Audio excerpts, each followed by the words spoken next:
प्राणों से प्यारे विद्यार्थियों, साथियों, आज हम चर्चा करेंगे अरस्तु के संविधान संबंधी विचार। संविधान संबंधी विचार के अंतर्गत संविधान की परिभाषा और संविधानों का वर्गीकरण समझाएंगे आज हम। अर्थात अरस्तु ने संविधान की क्या परिभाषा दी है और संविधानों का किस आधार पर वर्गीकरण किया है। आज अरस्तु के संविधान संबंधी विचार के अंतर्गत दो बातों पर चर्चा की जाएगी। जैसा कि हमने यहाँ नोट किया है, राजनीति विज्ञान के जनक अरस्तु, अरस्तु के संविधान संबंधी विचार, संविधान संबंधी विचार में संविधान की परिभाषा और संविधानों का वर्गीकरण, ये दो बातें समझाई जाएंगी। Lecture number 55। यस बेटा,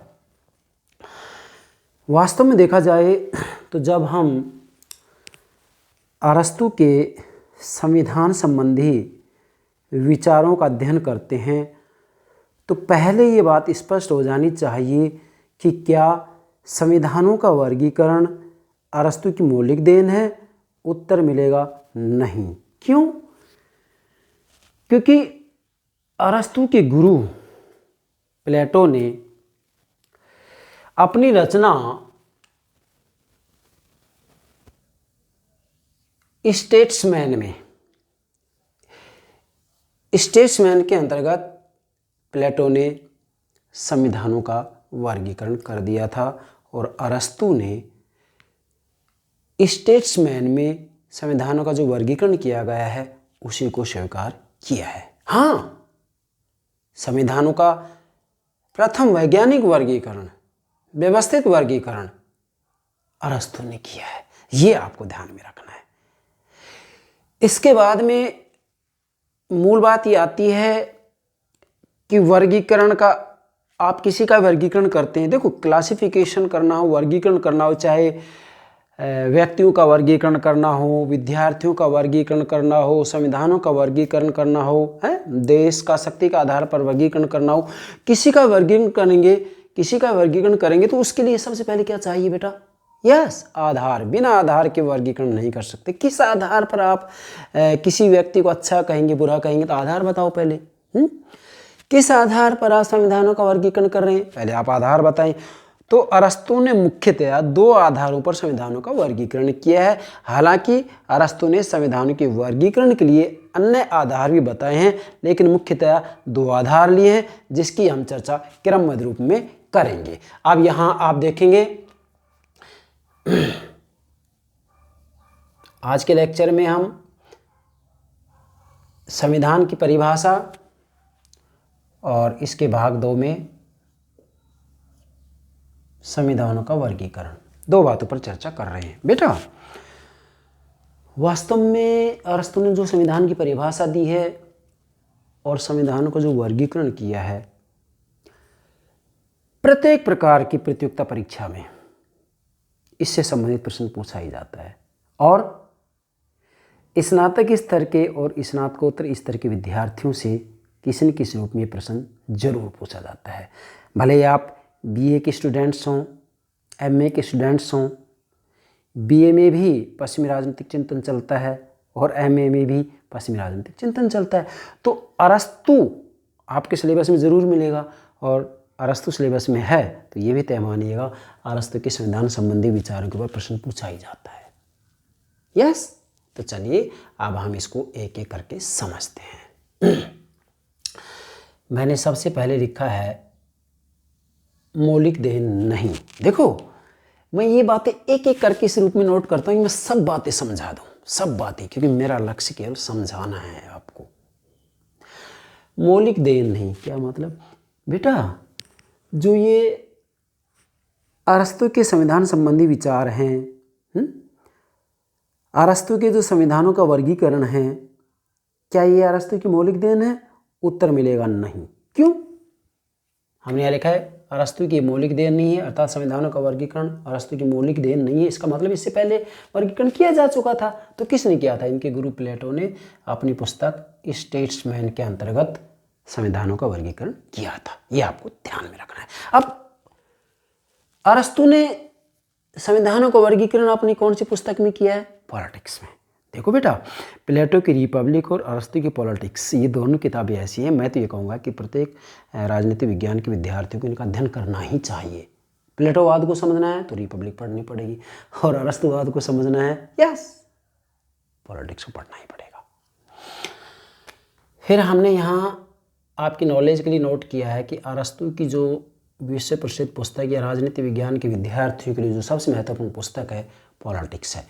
तो पॉलिटिक्स के तीसरे भाग में संविधानों के वर्गीकरण की चर्चा की गई है। अब आपसे एग्जाम पूछा जा सकता है कि भाई अरस्तु ने अपनी रचना पॉलिटिक्स के अंतर्गत कौन से भाग में संविधान के वर्गीकरण की चर्चा की है, तो तीसरे भाग में। ये भी पूछा जा सकता है कि अरस्तु ने संविधानों को वर्गीकरण अपनी कौन सी रचना में किया, उत्तर क्या होगा, पॉलिटिक्स में।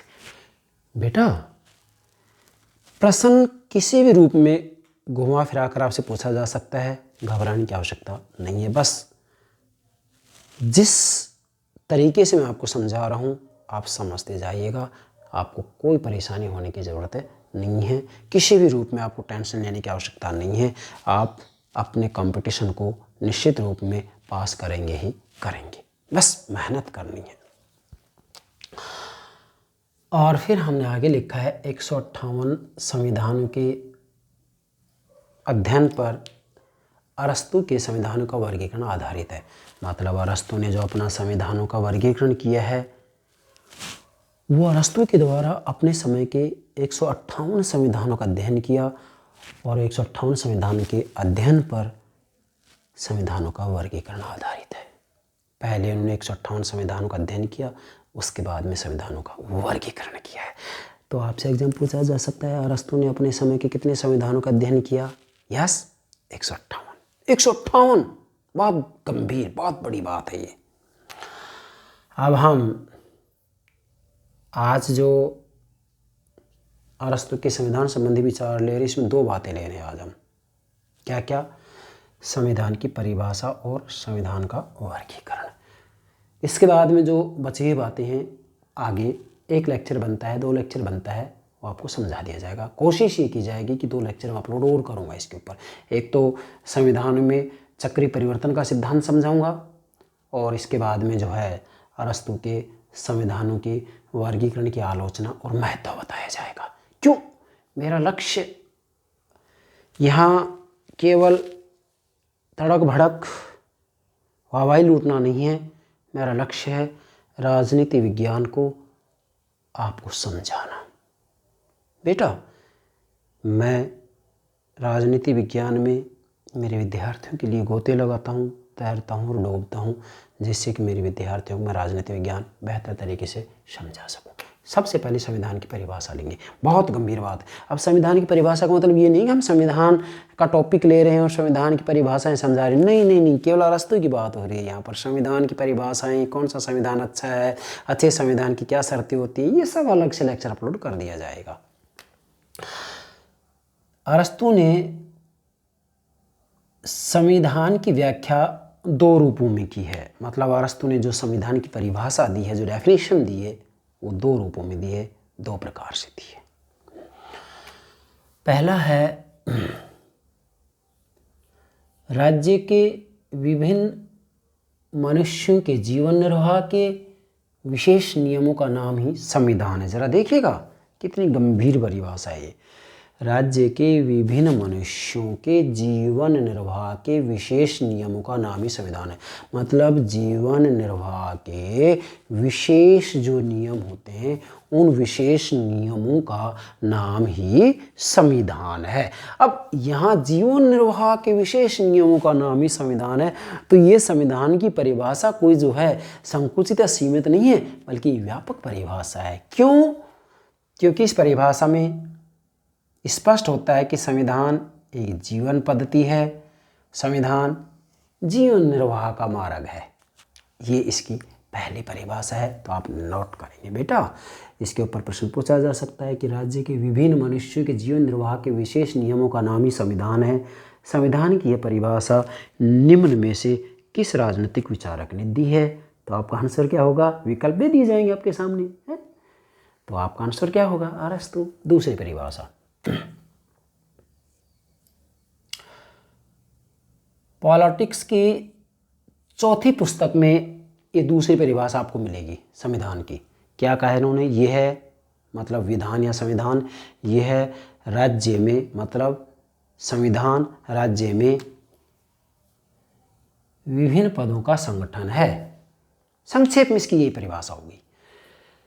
संविधान या विधान राज्य में विभिन्न पदों का संगठन है जिससे उनकी वितरण विधि को निश्चित किया जाता है।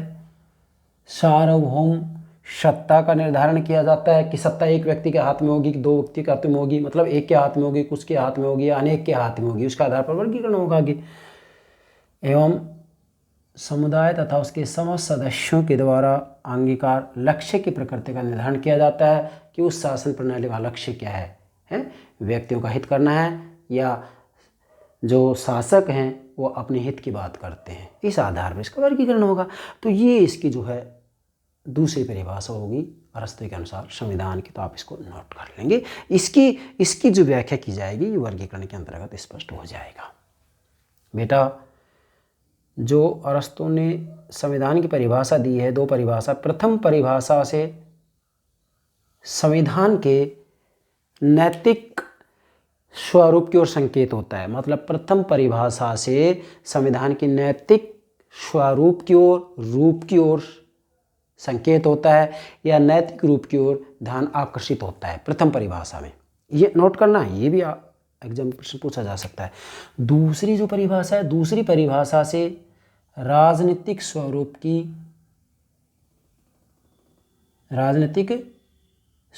की ओर संकेत मिलता है। मतलब प्रथम परिभाषा में नैतिक स्वरूप, दूसरी परिभाषा में राजनीतिक स्वरूप की ओर संकेत किया गया है। अब आपसे एग्जाम में ये भी पूछा जा सकता है। तो अरस्तु ने संविधान की ये दो परिभाषाएं दी हैं, इन दोनों को आप नोट कर लेंगे। और ये दोनों परिभाषाएं नोट करने के बाद में फिर हम इन दोनों परिभाषाओं का समन्वय करते हैं। क्या कि अरस्तु की परिभाषाओं का विश्लेषण करने से निम्न बातें स्पष्ट होती हैं, निम्न बातें उभर कर सामने आती हैं, निम्न तत्व उभर कर सामने आते हैं, जिसमें 6 बातें स्पष्ट होती हैं। इन परिभाषाओं से 6 बातें स्पष्ट होती हैं। अब जब ये 6 बातें आप समझेंगे तो आपको लगेगा कि अरस्तु ने संविधान की जो परिभाषा दी है बहुत व्यापक दी है, बड़ी विस्तृत दी है। ये संकुचित परिभाषा नहीं, बड़ी व्यापक परिभाषा है। कैसे? इन परिभाषाओं से पहली बात ये स्पष्ट होती है कि संविधान राज्य अथवा उसके पदों का संगठन है। क्या? सबसे पहली बात स्पष्ट होती है कि संविधान राज्य अथवा उसके पदों का संगठन है। अब आप देखेंगे आगे 6 प्रकार के शासन प्रणालियों का वर्गीकरण किया गया है राजतंत्र, कुलीन तंत्र, संयुक्त प्रजातंत्र, निरंकुश तंत्र, वर्ग तंत्र या धनिक तंत्र, भीड़ तंत्र या प्रजातंत्र। तो सबसे पहले तो इससे क्या होगा? संविधान राज्य अथवा उसके पदों का संगठन है। तो इसमें पदों का संगठन है, राज्य अर्थात मतलब राजतंत्र का, कुलीन तंत्र का, प्रजातंत्र का, निरंकुश तंत्र का, वर्ग तंत्र का, भीड़ तंत्र का, इनका ये संगठन है। दूसरा क्या स्पष्ट होता है? संविधान ही राज्य के पदों तथा उनके स्वरूप को निर्धारित। अब जरा ध्यान दीजिएगा, संविधान ही राज्य के पदों तथा उनके स्वरूप को निर्धारित करता है, अर्थात शासन प्रणाली के स्वरूप को संविधान निर्धारित करता है। कहीं पर राजतंत्रीय संविधान है, कहीं पर कुलीन तंत्रीय संविधान है, कहीं पर संयुक्त प्रजातंत्र है। मतलब मूल बात यह है कि जहाँ पर जो है संविधान राजतंत्रीय है तो शासन प्रणाली भी जो है राजतंत्रीय कहलाएगी। तीसरा है संविधान ही सर्वोच्च सत्ता को निश्चित करता है। मतलब संविधान के द्वारा ही स्पष्ट होता है क्या कि सर्वोच्च सत्ता कितने व्यक्तियों के हाथ में है, एक व्यक्ति के हाथ में, कुछ व्यक्ति के हाथ में है या फिर अनेक के हाथ में। जैसे राजतंत्र में एक व्यक्ति के हाथ में जो है सत्ता होगी, कुलीन तंत्र में अनेक और संयुक्त प्रजातंत्र या बहुतंत्र में अनेक के हाथ में होगी। ठीक है, चलिए आगे। चौथा है संविधानी राज्य तथा लोगों के लक्ष्य को निश्चित। अब जरा ध्यान दें, संविधानी राज्य तथा लोगों के लक्ष्य को निश्चित करता है। अब राजतंत्र की बात आती है तो ये जनता के हित में होता है, निरंकुश तंत्र की बात आती है तो ये जनता के हित में नहीं होता है, ये स्वयं शासक के हित में होता है। तो डेफिनेटली जो संविधान है संविधानी राज्य तथा लोगों के लक्ष्य को निर्धारित करता है। और 5वां इन परिभाषाओं से स्पष्ट होता है संविधान राज्य का सार है। क्या? संविधान ही राज्य का सार है। क्यों है संविधान राज्य का सार? क्योंकि संविधान से स्पष्ट होता है कि जहाँ पर जिस प्रकार का संविधान होता है वहाँ पर उसी प्रकार का राज्य होता है। जैसे कहीं पर जो है राजतंत्रीय संविधान है तो वहाँ राज्य भी राजतंत्रीय कहलाएगा। तो इससे स्पष्ट हो जाता है कि अरस्तू ने राज्य और संविधान के अंतर्गत अंतर नहीं माना है, लेकिन दूसरी तरफ अरस्तू ने राज्य और संविधान में अंतर भी माना है। तो इस आधार पर कहा जा सकता है कि अरस्तू के विचारों में अंतर विरोध पाया जाता है। यहाँ एक तरफ राज्य और संविधान के वर्गीकरण को वो एक ही मान लेता है, जबकि दूसरी तरफ राज्य और संविधान के अंतर्गत वो अंतर भी मानता है। अतः कहा जा सकता है कि अरस्तू के विचारों में अंतर विरोध, और ये अंतर विरोध केवल अरस्तू में नहीं, प्लेटो में मिलेगा, एक्विनास में मिलेगा, मैकियावेली में मिलेगा, हॉब्स, लॉक, रूसो सब में मिलेगा। अंतर विरोध तो हमारे विचारों में पाया जाता है, आपके विचारों में पाया जाता है। हम कभी कुछ कहते हैं, कभी कुछ कहते हैं, एक तरफ कुछ कह रहे दूसरी तरफ कुछ कह रहे, ये अंतर विरोध होता है। छठा है, इन परिभाषाओं से छठी बात स्पष्ट होती है कि अरस्तू के संविधान संबंधी विचार आधुनिक विचारों की अपेक्षा अधिक विस्तृत, मतलब अरस्तू के जो संविधान संबंधी विचार है वो आधुनिक विचारों की अपेक्षा अधिक विस्तृत है। क्यों है अधिक विस्तृत? क्योंकि इसमें साफ कहते हैं कि संविधान एक जीवन पद्धति है, संविधान जीवन निर्वाह का मार्ग है। संविधान के अंतर्गत पदों का संगठन किया जाता है, उसकी वितरण विधि को निश्चित किया जाता है, सार्वभौम सत्ता का निर्धारण किया जाता है, समुदाय तथा उसके समस्त सदस्यों के द्वारा अंगीकार लक्ष्य की प्रकृति का निर्णय किया जाता है। तो आधुनिक समय में संविधान की जो परिभाषाएं हैं वो इन सब बातों को नहीं समेटती हैं। अतः ये कहा जा सकता है कि अरस्तू के संविधान संबंधी विचार आधुनिक विचारों की अपेक्षा अधिक विस्तृत है। ठीक है बेटा, चलिए इसकी पहली बात स्पष्ट होगी कि अरस्तू ने संविधान की क्या परिभाषा दी है। तो परिभाषा से ये बात स्पष्ट होगी कि भाई आधुनिक समय में संविधान की जो परिभाषा दी जाती है उन परिभाषाओं से अरस्तू की परिभाषा कहीं व्यापक है, कहीं विस्तृत है।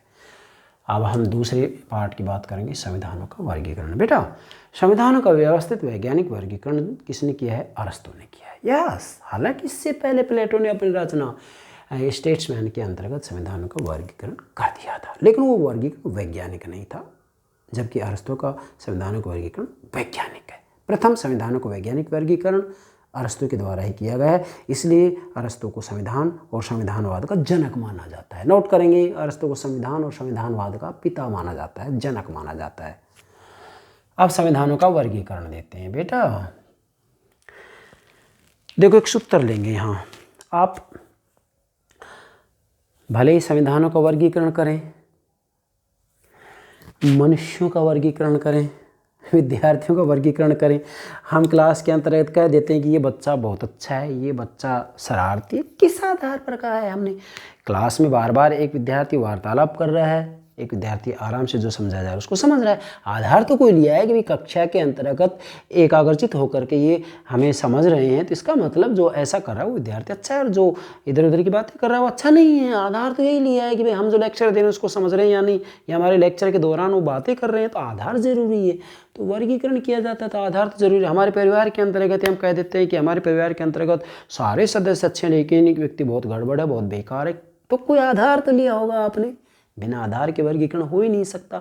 आप अंतर्राष्ट्रीय राजनीति के अंतर्गत भी जब राष्ट्र राज्यों की शक्ति का वर्गीकरण करते हैं तो कोई आधार तो लेते हैं कि किस आधार पर आप जो है राष्ट्र राज्यों की शक्ति का वर्गीकरण कर रहे हैं। तो यहाँ पर वही बात है, आधार जरूरी होता है। तो बेटा अरस्तू ने वास्तविक रूप में देखा जाए तो मुख्यतः दो आधार लिए, दो आधारों पर संविधानों को वर्गीकरण किया। प्रथम आधार लिया संख्या का, कि भी सत्ता कितने व्यक्तियों के हाथ में होगी, एक के हाथ में होगी, कुछ के हाथ में होगी, अनेक के हाथ में होगी।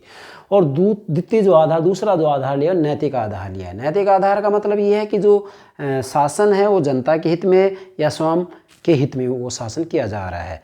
तो ये दो आधार लिए गए, इन दो आधारों पर जो है अरस्तू ने संविधानों का वर्गीकरण किया है। फिर से कह रहा हूँ, प्रथम आधार इन्होंने संख्या का लिया है, दूसरा आधार इन्होंने नैतिक आधार लिया है। संख्या के आधार का मतलब ये है कि सत्ता कितने लोगों के हाथ में होगी, एक के हाथ में होगी तो राजतंत्र कहलाएगा, कुछ के हाथ में होगी तो कुलीन तंत्र कहलाएगा, अनेक के हाथ में होगी तो अरस्तू के अनुसार संयुक्त प्रजातंत्र कहलाएगा, बहुतंत्र कहलाएगा।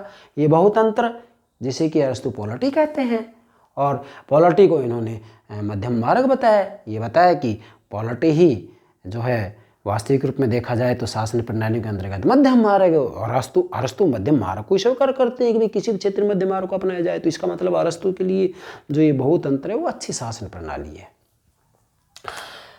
अब जो प्रथम आधार है संख्या का आधार, इसका क्या मतलब है, मैंने नीचे नोट किया, शासन करने वाले व्यक्ति की संख्या। अब जरा देखिएगा, ये जो सारणी मैंने बनाई है, ये सारणी बेटा आपके लिए बड़ी मेहनत करके बनाई है, जिससे आप समझें तो सही इनको, और जब समझ जाएंगे तो इतना सा समझने के बाद में इसके आधार पर आप भले 30 पेज भरिएगा, कोई दिक्कत वाली बात नहीं है। मैं तरीका वो बता रहा हूँ कि आपको कोई दिक्कत नहीं, बस इसको समझ जाइए आप। प्रथम आधार संख्या का आधार है, इसका मतलब है शासन करने वाले व्यक्तियों की संख्या, मतलब शासन करने वाले व्यक्ति की संख्या कितनी है, एक है कि कुछ है कि अनेक है। और इसके बाद में द्वितीय आधार नैतिक आधार का मतलब क्या है, सर्वोच्च सत्ता के संचालन का उद्देश्य, मतलब सत्ता के संचालन का उद्देश्य क्या है, जनता के हित में है या अपने हित में है। भाई एक शासन प्रणाली ऐसी होती है जो जनता के हित में शासन करती है, और एक शासन प्रणाली ऐसी होती है जो शासकों के हित में शासन किया जाता है? तो डेफिनेटली सर्वोच्च सत्ता के संचालन का उद्देश्य क्या है, जनता का हित है या स्वयं का स्वार्थ है या अपने हित की बात की जा रही है। शासन करने वाले व्यक्तियों की संख्या की बात की जाती है, तो शासन करने वाले व्यक्तियों की संख्या के अंतर्गत इन्होंने कहा है कि एक व्यक्ति, कुछ व्यक्ति, अनेक व्यक्ति। मतलब शासन करने वाले व्यक्तियों की संख्या एक हो सकती है, कुछ व्यक्ति हो सकते हैं, अनेक व्यक्ति हो सकते हैं। जरा समझेंगे, एक हो सकता है, कुछ हो सकता है, अनेक हो सकता है। शासन करने वाले व्यक्तियों की संख्या एक हो सकती है, कुछ हो सकती है, अनेक हो सकती है। अब सर्वोच्च सत्ता के संचालन का उद्देश्य, तो इसके अंतर्गत संचालन का जो उद्देश्य है, इसके दो रूप होंगे, स्वाभाविक रूप, विकृत रूप। मतलब वो शासन प्रणालियाँ जो जनता के हित में हैं, वो शासन प्रणालियाँ जो जनता के हित में नहीं है, बल्कि स्वयं अपने हित में शासन करते हैं। तो एक व्यक्ति का जब शासन होता है, तो इसके अंतर्गत जब शासन प्रणाली का स्वाभाविक रूप होगा, मतलब अरस्तु ने शासन प्रणालियों को उद्देश्य के आधार पर दो रूप में बांटा है, स्वाभाविक रूप, विकृत रूप। स्वाभाविक का मतलब ये शासन प्रणाली जनता के हित में होती है, विकृत रूप का मतलब ये शासन प्रणाली जनता के हित में नहीं होती है। आप आगे समझेंगे जैसे जैसे हम आगे बढ़ेंगे। तो एक व्यक्ति, शासन करने वाले व्यक्ति की संख्या में जैसे मान लीजिएगा एक व्यक्ति का शासन है, एक व्यक्ति का शासन है। अब वो शासन यदि स्वाभाविक रूप का है, स्वाभाविक रूप का मतलब ये है कि सर्वोच्च सत्ता के संचालन का उद्देश्य क्या है, तो उद्देश्य क्या है, स्वाभाविक रूप। अब स्वाभाविक रूप के अंतर्गत क्या आएगा, एक व्यक्ति का शासन, इसको कहेंगे एक तंत्र या राजतंत्र। अब एक तंत्र या जो राजतंत्र है, इसको अरस्तु ने सर्वश्रेष्ठ प्रणाली माना है, सर्वश्रेष्ठ शासन प्रणाली माना है। लेकिन ये जो एक तंत्र या राजतंत्र होता है, ये जनता के हित में होता है, इसलिए ये स्वाभाविक रूप की शासन प्रणाली है। यहाँ सत्ता के संचालन का उद्देश्य जनता का हित करना है, जनता का हित करना है।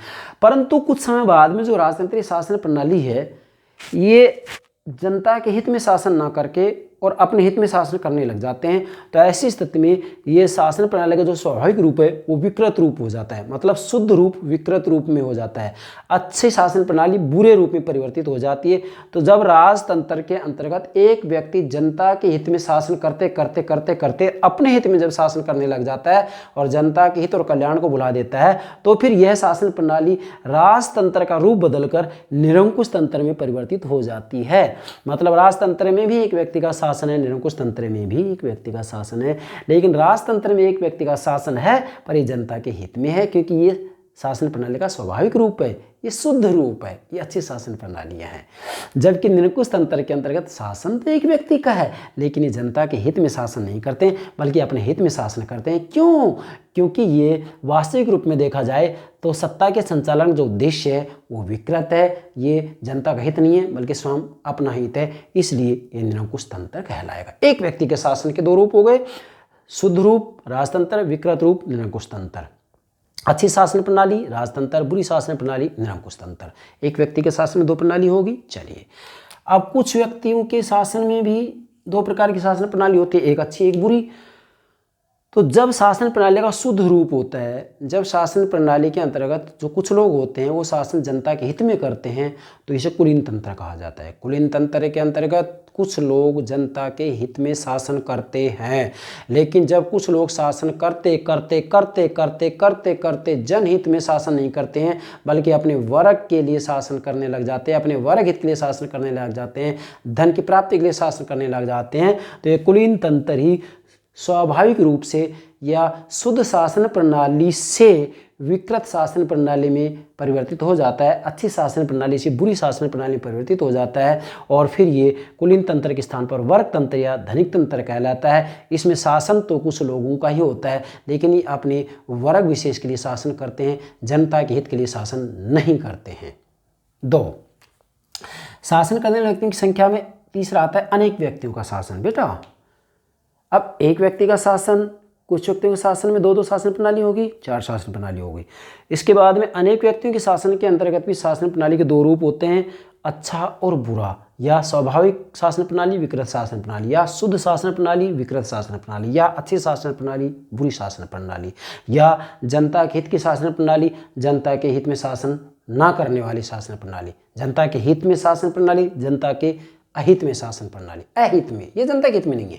तो जब अनेक व्यक्तियों का शासन जनता के हित में किया जाता है तो इसे अरस्तु ने संयत प्रजातंत्र या बहुतंत्र या पॉलिटी की संज्ञा दी है। और अरस्तु ने कहा है कि जो ये बहुतंत्र या पॉलिटी है यही अरस्तु का मध्यम मार्ग है, मध्यम मार्ग। उन्होंने कहा कि भाई ये शासन प्रणाली ठीक रहेगी, ये शासन प्रणाली ठीक रहेगी, इसको अपनाया जाना चाहिए। अब अनेक व्यक्तियों का शासन जब जनता के हित का, जनता के कल्याण का ध्यान ना रख करके और अनेक व्यक्तियों का शासन अपने हित के लिए शासन करने लग जाता है तो अरस्तु कहते हैं कि ये भीड़ तंत्र या प्रजातंत्र में परिवर्तित हो जाता है और ये शासन का विकृत रूप कहलाता है। ये शासन का अशुद्ध रूप कहलाता है। ये शासन का शुद्ध रूप है, ये शासन का अशुद्ध रूप है। ये शासन का शुद्ध रूप, ये अशुद्ध रूप। ये शासन का स्वाभाविक रूप, ये विकृत रूप। ये अच्छी शासन प्रणालियाँ, ये बुरी शासन प्रणालियाँ। ये जनता के हित में शासन करने वाली प्रणालियाँ, ये जनता के हित में शासन ना करने वाली प्रणालियाँ। मतलब ये जनता के कल्याण की बात करते हैं, ये अपने कल्याण की बात करते हैं। इसमें जो शासक होते हैं वो अपने कल्याण की ही बातें करते हैं, अपने कल्याण के लिए शासन करते हैं। यहाँ पर ये लोगों के कल्याण के लिए, जनहित के लिए, जनता के कल्याण के लिए शासन करते हैं। इस तरह से अरस्तु ने 2 आधारों पर 6 प्रकार की शासन प्रणालियाँ बताई हैं, जिसमें 3 शासन प्रणालियाँ शुद्ध हैं और 3 विकृत हैं, 3 अच्छी हैं, 3 बुरी हैं, 3 स्वाभाविक हैं, 3 विकृत हैं। स्वाभाविक रूप में राजतंत्र, कुलीन तंत्र, संयत प्रजातंत्र या बहुतंत्र आएगा। विकृत रूप में या बुरी शासन प्रणाली में निरंकुश तंत्र, वर्ग तंत्र या धनिक तंत्र, भीड़ तंत्र या प्रजातंत्र आएगा। प्रजातंत्र की जो बुराई की है वो अरस्तु ने भी की है, लेकिन अरस्तु से पहले प्लेटो ने भी लोकतंत्र को सबसे घटिया किस्म की शासन प्रणाली माना है। ये भी आपको ध्यान रखना है। इसका मतलब प्रजातंत्र के संबंध में अरस्तु के जो विचार हैं वो इनके गुरु प्लेटो से प्रभावित हैं। और वैसे भी देखा जाए तो जो वर्गीकरण किया है ये प्लेटो के स्टेट्समैन में कर दिया गया है, और स्टेट्समैन में जो वर्गीकरण प्लेटो ने किया है उसको अरस्तु ने स्वीकार किया है। अरे भाई, प्लेटो जहाँ अपनी बात समाप्त करता है अरस्तु वहीं से अपनी बात की शुरुआत कर देता है। मैंने आपको कितनी बार ये बात बता दी है, तो ध्यान रखना है बेटा। वास्तव में यदि देखा जाए तो अरस्तु ने संविधानों का जो वर्गीकरण किया है इसमें हम मुख्यतः 2 आधार बताएं। प्रथम आधार संख्या का लिया है कि भाई शासन सत्ता का प्रयोग कितने व्यक्ति करते हैं, एक, कुछ, अनेक। दूसरा आधार लिया नैतिक आधार। नैतिक आधार का मतलब है कि जो शासन है वो जनता के हित में है या अपने हित में है, जनता के हित में है या अपने हित में है। जनता के हित में है इसके लिए इन्होंने 3 प्रणालियां बताई, राजतंत्र, कुलीन तंत्र, संयत प्रजातंत्र। मतलब एक व्यक्ति का शासन यदि जनता के हित में है तो राजतंत्र कहलाएगा, कुछ व्यक्तियों का शासन जनता के हित में है तो कुलीन तंत्र कहलाएगा, अनेक व्यक्तियों का शासन जनता के हित में है तो संयत प्रजातंत्र या बहुतंत्र कहलाएगा। और जब एक व्यक्ति का शासन अपने हित में है, जनता के हित में नहीं है, निरंकुश तंत्र कहलाएगा। जब कुछ व्यक्तियों का शासन जनता के हित में ना होकर के अपने हित में होता है तो इसे वर्ग तंत्र या धनिक तंत्र कहा जाता है। जब अनेक व्यक्तियों का शासन जनता के हित में ना होकर के अपने हित में होता है तो इसे भीड़ तंत्र या प्रजातंत्र कहा जाता है। 3 शुद्ध हो गए, 3 अशुद्ध रूप हो गए, 3 अच्छी प्रणाली होगी, 3 बुरी प्रणाली होगी, 3 स्वाभाविक शासन प्रणाली होगी, 3 विकृत शासन प्रणाली होगी। शासन प्रणालियों के 3 स्वाभाविक रूप हो गए, 3 विकृत रूप हो गए। इस तरह से कुल अरस्तु ने 6 प्रकार की शासन प्रणालियों को उल्लेख किया है और इन्होंने कहा है कि ये क्रमबद्ध रूप में परिवर्तन होता रहता है। राजतंत्र से निरंकुश तंत्र, निरंकुश तंत्र से कुलीन तंत्र, कुलीन तंत्र से वर्ग तंत्र या धनिक तंत्र, धनिक तंत्र से संयत प्रजातंत्र या बहुतंत्र, बहुतंत्र से भीड़ तंत्र या प्रजातंत्र, और प्रजातंत्र के बाद में वापस फिर राजतंत्र की शुरुआत हो जाती है। इसको हम अगले लेक्चर में समझाएंगे, जिस टॉपिक का नाम हम रखेंगे संविधान में चक्रीय परिवर्तन का सिद्धांत। वहां पर यह बात चक्कर के माध्यम से समझा दी जाएगी। बेटा डेफिनेटली ये देखा जाए तो अरस्तु ने संविधान के वर्गीकरण के 2 आधार तो लिए हैं, लेकिन उन्होंने वर्गीकरण के अन्य 3 आधार भी लिए हैं। इन आधारों के नाम लिखेंगे आप। संविधानों के वर्गीकरण का प्रथम आधार है आर्थिक आधार, दूसरा है विभिन्न प्रकार के विशिष्ट गुण का आधार, तीसरा है निर्वाचन का आधार। तो आप सबसे पहले इसे नोट करेंगे। पहला क्या है?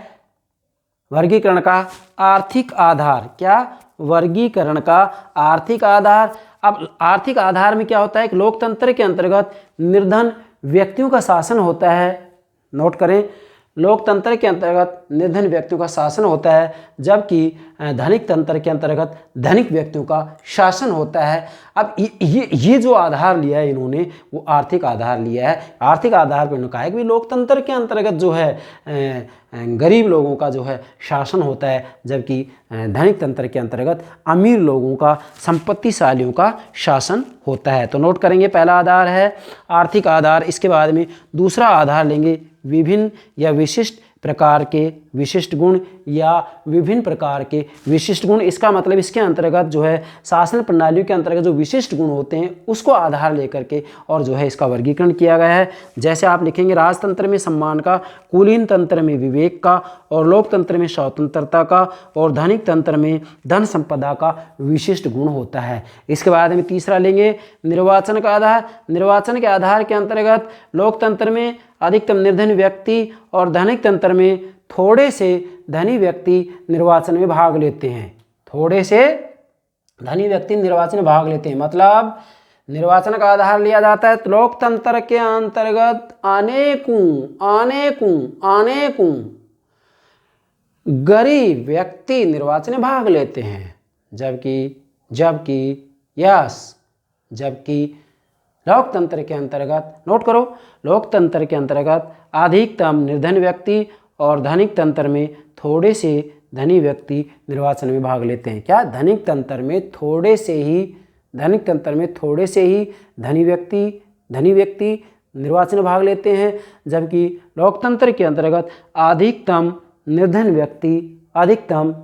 व्यक्ति निर्वाचन में भाग लेते हैं। तो अरस्तु ने इन 3 आधारों पर भी जो है संविधानों का वर्गीकरण किया। लेकिन यदि 3 आधार आप नोट नहीं करते तो भी कोई फर्क पड़ने वाला नहीं। मुख्य तो ये 2 आधार हैं, 2 आधारों पर ही आप जो है अरस्तु के संविधान के वर्गीकरण को समझ सकते हैं। और एग्जाम में किसी भी रूप में प्रश्न पूछा जाता है तो इसके आधार पर आपका प्रश्न बन जाएगा। आपको घबराने की कतई आवश्यकता नहीं है, लेकिन फिर भी नोट कर लेंगे आप। आर्थिक आधार, विभिन्न प्रकार के विशिष्ट गुण, प्रत्येक शासन प्रणाली का अपना विशिष्ट गुण होता है, और इसके बाद निर्वाचन का आधार। अब बेटा अंत में अरस्तु ने बड़ा अच्छा कहा है, ये समझना जरूरी है। मतलब डेफिनेटली ये जो स्वाभाविक रूप और विकृत रूप क्या है, मैंने समझा तो दिया है कि शासन प्रणाली के वो रूप, शासन प्रणाली के वो प्रकार जो जनता के हित में होते हैं वो स्वाभाविक रूप कहलाते हैं। शासन प्रणाली की वो रूप या शासन प्रणाली के वो प्रकार जो अपने हित में ही शासन करते हैं वो शासन प्रणाली के विकृत रूप कहलाते हैं। इनको शुद्ध रूप, इनको विकृत रूप कहा जा सकता है। इनको शुद्ध रूप, इनको अशुद्ध रूप, इनको अच्छी प्रणाली, इनको बुरी प्रणाली। ये जनता के हित में है, ये जनता के हित में नहीं है, कैसे भी तो आप नोट कर सकते हैं।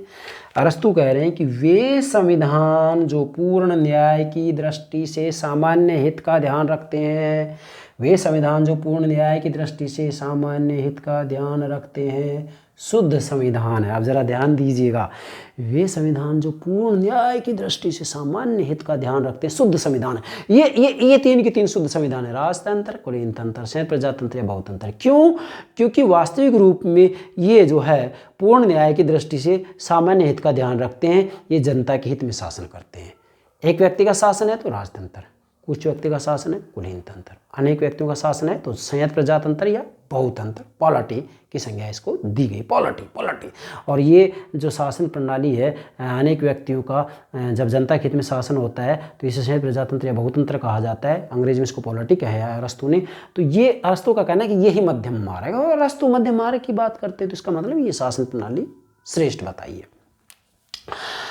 और वे संविधान जो केवल शासकों के व्यक्तिगत हित को ध्यान में रखते हैं, विकृत संविधान है, या शुद्ध संविधान के विकृत रूप है। इस शुद्ध संविधान के विकृत रूप है। आप जरा देखिएगा, वे संविधान जो केवल शासकों के व्यक्तिगत हित को ध्यान में रखते हैं, वे संविधान जो केवल शासकों के व्यक्तिगत हित को ध्यान रखते हैं, निरंकुश तंत्र व्यक्तिगत हित का ध्यान रखता है। निरंकुश तंत्र मतलब एक व्यक्ति का शासन जब होता है और जब इसके अंतर्गत शासक केवल व्यक्तिगत हित की बात करते हैं तो निरंकुश तंत्र कहलाता है। जब कुछ व्यक्तियों का शासन होता है और केवल व्यक्तिगत हित की बात करते हैं तो वर्ग तंत्र या धनिक तंत्र कहलाता है। और जब अनेक व्यक्तियों का शासन होता है लेकिन केवल अपने हित की बात करते हैं तो इसे भीड़ तंत्र या प्रजातंत्र कहा जाता है। तो ये शासन प्रणाली का शुद्ध रूप है, ये शासन प्रणाली का विकृत रूप है। इसलिए आप नोट करेंगे वे संविधान जो केवल शासकों के व्यक्तिगत हित को ध्यान में रखते हैं विकृत संविधान है या शुद्ध संविधान के विकृत रूप हैं, या शुद्ध संविधान के विकृत रूप हैं। तो ये स्वाभाविक रूप से शुद्ध संविधान है, ये विकृत संविधान है। ये अच्छी शासन प्रणाली है, ये बुरी शासन प्रणालियाँ हैं। ये अच्छी शासन प्रणाली है, बुरी शासन प्रणाली है। फिर कह रहा हूँ ये शुद्ध शासन प्रणाली है, विकृत शासन प्रणाली। इसलिए अंत में हमने लिखा है कि या शुद्ध संविधान के विकृत रूप है। मतलब ये जो 3 प्रकार की शासन प्रणाली है ये शुद्ध संविधान का विकृत रूप है। जब एक व्यक्ति का शासन जनता के हित में होता है तो राजतंत्र, लेकिन जनता के हित में जब नहीं होता है, शासकों के हित में होता है तो निरंकुश तंत्र बन जाता है। जब कुछ व्यक्तियों का शासन जनता के हित में होता है तो कुलीन तंत्र, और जब कुछ व्यक्तियों का शासन जनता के हित में ना हो करके और जो है शासकों की व्यक्तिगत हित को ध्यान में रखते हुए शासन किया जाता है तो वर्ग तंत्र या धनिक तंत्र कहलाता है। जब अनेक व्यक्तियों का शासन जनता के हित में ना हो करके और अपने हित में शासकों के हित में किया जाता है तो इस भीड़ तंत्र या प्रजातंत्र कहा जाता है। तो यहाँ पर डेफिनेटली अनेक व्यक्तियों का शासन जब होता है तो इसके अंतर्गत जब अपने अपने हित की सब बात करने लग जाते हैं तो इसको भीड़ तंत्र ही कहा जाता है। इसको जो है लोकतंत्र की संज्ञा दी गई है। तो ये अरस्तु का जो अंत में मैंने यहाँ व्याख्यान से लिखा है ये शासन प्रणाली के शुद्ध रूप और विकृत रूप को समझाता है कि शासन प्रणाली का शुद्ध रूप क्या है और विकृत रूप क्या है। तो शासन प्रणाली का शुद्ध रूप क्या है फिर बता रहा हूँ। शासन प्रणाली का शुद्ध रूप का मतलब होता है जो सामान्य हित का ध्यान रखते हैं, जनहित की बात करते हैं। और विकृत रूप का मतलब होता है जो केवल शासकों के व्यक्तिगत हित को ध्यान में रख करके शासन करते हैं। ये विकृत रूप की शासन प्रणाली 3 हो गई और ये 3 शुद्ध शासन प्रणाली हो गई। तो टोटल इन्होंने जो है 6 प्रकार की शासन प्रणालियाँ बताई है। अगले लेक्चर में हम ये जो 6 शासन प्रणालियाँ इसी का संविधान में चक्रीय परिवर्तन का सिद्धांत लेंगे, जिसमें क्रम से इसके अंतर्गत 2, 3, 4 और 5 ये 6 प्रकार के शासन प्रणाली क्रम से आएंगे। जैसे 1 नंबर पर हो जाएगा राजतंत्र, 2 पर निरंकुश तंत्र, 3 पर कुलीन तंत्र, 4 पर वर्ग तंत्र, 5 पर प्रजातंत्र या बहुतंत्र, 6 पर भीड़ तंत्र या प्रजातंत्र। तो ये इसको हम अगले लेक्चर में स्पष्ट कर देंगे। तो आज का जो लेक्चर है यहीं हम विराम देते हैं, जिसमें हमने केवल संविधान की परिभाषा और वर्गीकरण दिया। किसके अनुसार? अकॉर्डिंग टू अरस्तु। यस बेटा, मुझे विश्वास है दोनों बातें आप बेहतर तरीके से समझ गएंगे। Okay, thank you very much. Thank you very much.